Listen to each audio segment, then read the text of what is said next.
સુરેન્દ્રનગરમાં 77 વર્ષીય વૃદ્ધા સાથે દુષ્કર્મ, ઘરમાં ઘૂસી રૂપિયા માંગ્યા, દુષ્કર્મ આચર્યું, અજાણ્યો શખ્સ દુષ્કર્મ આચરી નાસી છૂટ્યાની ફરિયાદ, ઘાયલ વૃદ્ધાને હોસ્પિટલ ખસેડાયા છે। સુરેન્દ્રનગરમાં 77 વર્ષીય વૃદ્ધા જેમની સાથે દુષ્કર્મ આચરાયું, ઘરમાં ઘૂસીને પહેલા તો રૂપિયા માંગવામાં આવ્યા અને ત્યારબાદ દુષ્કર્મ આચરાયું, અજાણ્યો શખ્સ દુષ્કર્મ આચરીને ફરાર થયો હોવાની જાણકારી છે। ઘાયલ વૃદ્ધાને હોસ્પિટલ ખાતે ખસેડવામાં આવ્યા છે। જૂનાગઢના કેશોદમાં અકસ્માતની ઘટના બની, ઝાડ સાથે કાર અથડાતા 2ના મોત થયા તથા 2 લોકોને ઈજા પહોંચી।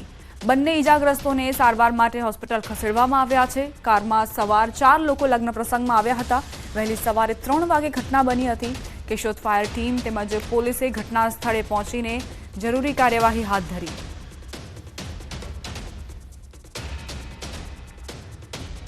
દેવભૂમિ દ્વારકા જિલ્લાના ફરી ડિમોલેશન હાથ ધરાયું છે। ગુજરાત હાઈકોર્ટના ચુકાદા બાદ 1.7 કરોડની કિંમતની 6.5 હજાર સ્ક્વેર ફૂટ સરકારી જમીન ખુલ્લી કરાઈ।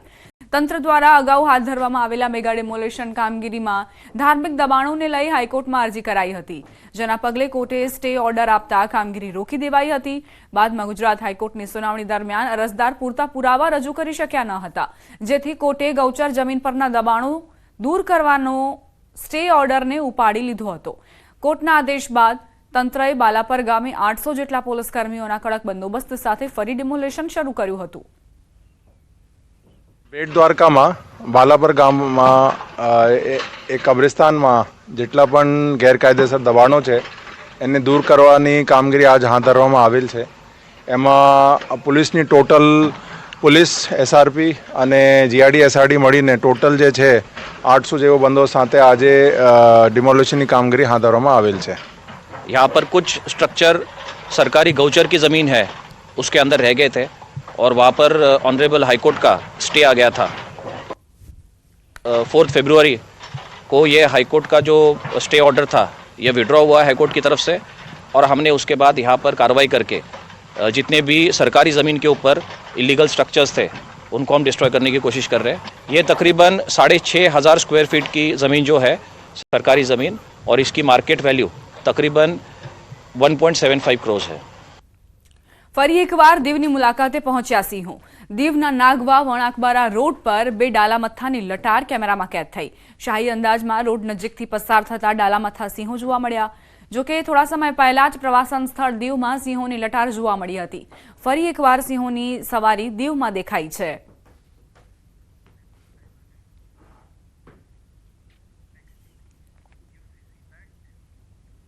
રાજ્યમાં યુસીસી લાગુ કરવા અંગે 5 સભ્યની કમિટીની રચના કરવામાં આવી છે। યુસીસી કમિટીના સભ્ય આરસી કોડેકરે કમિટીની રચનાને બિરદાવી છે। તેમણે કહ્યું કે આ કમિટી કોઈને ભેદભાવ ન થાય એ રીતે મુસદ્દો ગળવા માંગશે। આગામી કમિટીની મીટિંગમાં આગળ કઈ રીતે વધવું તે નક્કી કરવામાં આવશે।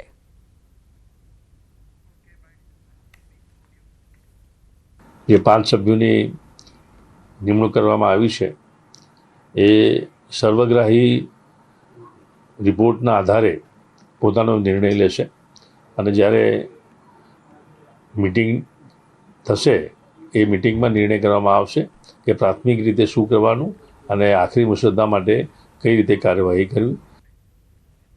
સુરતના સામાજિક કાર્યકર ગીતાબેન શ્રોફની યુસીસી કમિટીમાં સભ્ય તરીકે નિયુક્તિ। ગીતાબેને સરકારના નિર્ણયને આવકાર્યો। તેમણે કહ્યું કે દરેક ભારતીય માટે સમાન કાયદો હોવો જોઈએ। હું માનું છું કે 30 વર્ષથી મેં મહિલા, બાળક અને પરિવાર માટે જે કાર્ય કર્યું છે કદાચ એના અનુભવ પરથી હું સમાજમાં ખરું મારું જે પ્રદાન હતું તેનો હું કંઈક નિચોડ આપી શકીશ।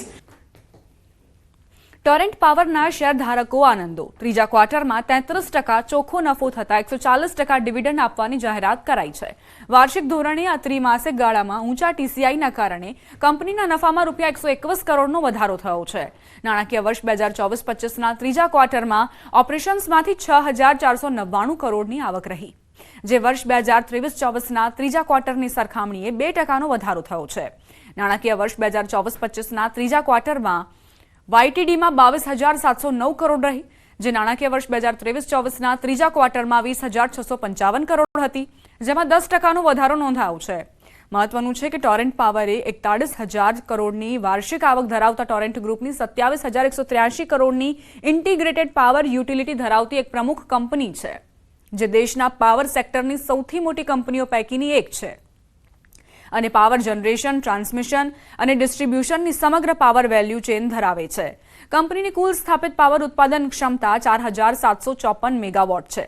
વધુમાં 2,965 મેગાવોટના રિન્યુએબલ પ્રોજેક્ટ્સ પ્રગતિમાં છે, જે પ્રોજેક્ટ્સ કાર્યરત થતાં જ કંપનીની પાવર ઉત્પાદન ક્ષમતા 7,919 મેગાવોટ થશે. કંપની દેશના વિવિધ વિસ્તારમાં 4.13 મિલિયનથી વધુ ગ્રાહકો ધરાવે છે.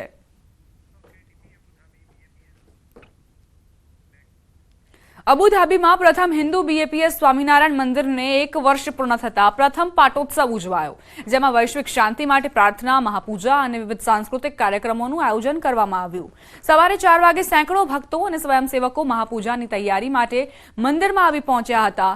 સવારે 6 વાગે પાટોત્સવ વિધિ તેમજ મહાપૂજા કરવામાં આવી.